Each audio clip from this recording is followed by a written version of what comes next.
एक किसान बहुत परेशान था। उसे अपने खेत को सींचने के लिए पानी की ज़रूरत थी, इसलिए वह कई दिनों से अपनी ज़मीन के आसपास किसी कुएं की तलाश कर रहा था। इसी तलाश में वह घूम ही रहा था कि अचानक उसे एक कुआं दिखा। ये कुआं उसके खेत से बहुत ही नज़दीक था, इसलिए किसान बहुत खुश हुआ। उसने सोचा कि अब उसकी परेशानी ख़त्म हो गई। ये सोचकर वह खुशी खुशी घर चला गया। अगले दिन वह पानी लेने कुएं पर पहुंचा। जैसे ही उसने कुएं के नज़दीक रखी बाल्टी कुएं में डाली, वहाँ एक आदमी आ धमका। वह किसान से बोला, ये कुआं मेरा है, तुम इससे पानी नहीं ले सकते। अगर तुम्हें इस कुएं से पानी लेना चाहते हो तो तुम्हें इस कुएं को खरीदना होगा।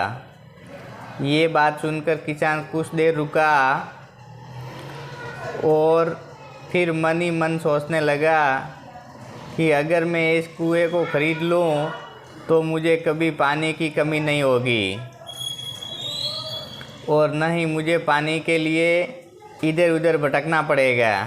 फिर क्या दोनों एक कम हुई, दोनों के साथ एक रकम फिक्स हुई। किसान के पास उतने पैसे तो नहीं थे, लेकिन ये मौका छोड़ना नहीं चाहता था, इसलिए किसान ने उस आदमी को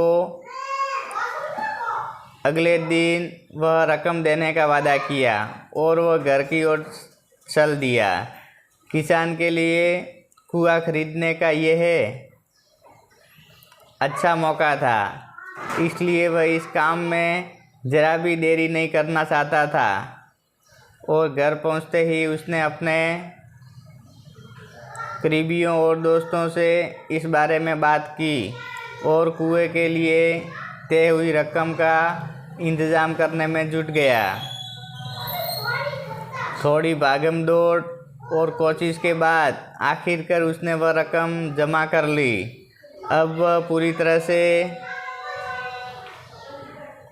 निश्चित हो गया और उसने कुआं खरीदने से कोई नहीं रोक सकता। उस आदमी के घर पहुंचकर किसान ने उसके हाथ पर पैसे रखे और कुएं को खरीद लिया। अब तो कुआं किसान का हो गया था। फिर उसने पानी निकालने में देर नहीं की। जैसे ही किसान ने कुएं से पानी निकालने के लिए बाल्टी उठाई तो उस आदमी ने फिर बोला, ठहरो, तुम इस कुएं से पानी नहीं निकाल सकते हो। मैंने तुम्हें कुआं बेचा है, कुएं का पानी अभी भी मेरा है। किसान मायूस हो गया और न्याय के लिए राजा के दरबार में शिकायत करने पहुंच गया। मालूम है कि उस राजा का नाम क्या था? राजा अकबर। राजा अकबर ने उस किसान की पूरी कहानी सुनी और फिर उस राजा को दरबार में बुलाया जिसने वह कुआं बेचा था। राजा का फरमान सुनते ही वह आदमी भागा भागा दरबार में हाजिर हो गया। राजा ने उससे पूछा, जब तुमने इस किसान को अपना कुआं बेच दिया तो फिर इस पानी को क्यों नहीं लेने दे रहे हो? आदमी बोला, महाराजा, मैंने इसे केवल कुआं बेचा है। ये बात सुनकर राजा भी सोच में पड़ गए। उन्होंने कहा कि बात तो ये भी पते की कह रहा है, कुआं ही बेचा है, पानी तो नहीं ना। काफ़ी देर सोचने के बाद जब इस समस्या को सुलझाने में वह नाकाम हो गया तो उन्होंने बीरबल को बुलाया। बीरबल बहुत ही बुद्धिमान था, इसलिए राजा अकबर किसी भी मामले पर फैसला लेने से पहले उसकी राय ज़रूर लेते थे। बीरबल ने एक बार फिर दोनों से उसकी समस्या पूछी और बहुत ही बुद्धिमान था, इसलिए राजा अकबर किसी भी मामले पर फैसला लेने से पहले उसकी राय ज़रूर लेते थे। बीरबल ने एक बार फिर दोनों से उनकी समस्या पूछी। पूरी बात जानने के बाद बीरबल ने उस आदमी से कहा, ठीक है, तुमने कुआं बेचा, पानी नहीं, फिर तुम्हारा पानी किसान के कुएं में क्या कर रहा है? कुआं तुम्हारा नहीं है, फौरन अपने पानी को कुएं से बाहर निकालो। बीरबल का इतना कहते ही उस आदमी को समझ आ गया कि अब उसकी चालाकी किसी काम नहीं आने वाली है। उसने राजा से फौरन माफ़ी मांगी और माना कि कुएं के साथ उसके पानी पर भी किसान का पूरा अधिकार है। और रही बात जानने के बाद बीरबल ने उस आदमी से कहा, ठीक है, तुमने कुआं बेचा, पानी नहीं, फिर तुम्हारा पानी किसान के कुएं में क्या कर रहा है? और कुआं तुम्हारा नहीं है तो फौरन अपने पानी को कुएं से बाहर निकालो।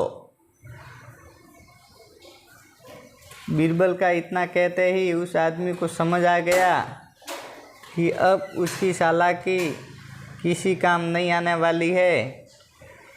उसने राजा से फौरन माफ़ी मांगी और बोला कि कुएं के अंदर उसके पानी पर भी किसान का पूरा अधिकार है।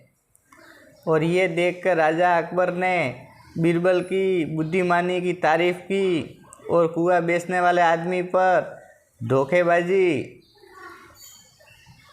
के लिए जुर्माना लगाया। ये कहानी से हमें ये सीख मिलती है कि किसान और कुएं की कहानी से पता चलता है कि अपने आप को दूसरे से अधिक चालाक नहीं समझना चाहिए। साथ ही धोखा देने की आदत से कभी भी दूर रहना चाहिए, क्योंकि कोई ऐसा भी हो सकता है जो आपसे भी अधिक बुद्धि का इस्तेमाल करना जानता है। ऐसे में आपका धोखा पकड़ा जाएगा और आपको अपने किए का भुगतान करना होगा। जैसे इस कहानी के अंत में कुआं बेचने वाला आदमी को भुगतान करना होगा। जैसे इस कहानी के अंत में कुआं बेचने वाले आदमी को भुगतान करना पड़ा।